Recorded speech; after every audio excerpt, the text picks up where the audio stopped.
இப்போ உங்களுடைய சுகத்துக்காக ஜெபிக்க போகிறேன்.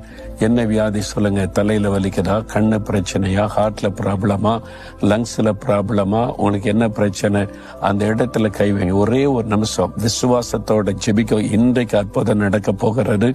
அவருடைய சுகமளிக்கிற வல்லமை உங்க மத்தியில பிரசன்னமாகி விட்டது. நான் இதை ஆவியிலே உணர்கிறேன். ஆண்டோடைய தழும்புள்ள கரம் தொட போகிறது. இன்றைக்கு உடைய வியாதி நீங்கும். வியாதி உள்ள இடத்துல கை வைங்க, அல்லது இருதயத்துல கை வைத்து, இயேசுவே உம்முடைய தழும்புள்ள கரத்தினால் தொடும்.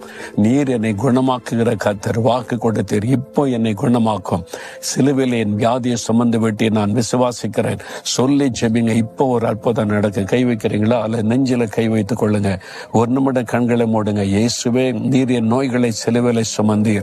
நீர் என்னை குணமாக்குற கர்த்தர் என்று வாக்கு கொடுத்தீர். உம்முடைய தழும்புள்ள கரத்தினால் தொட்டு குணமாக்குகிறீர். நசரேயனாகிய இயேசுவின் நாமத்தில் இப்பொழுதே எனக்கு சுகம் உண்டாவதாக.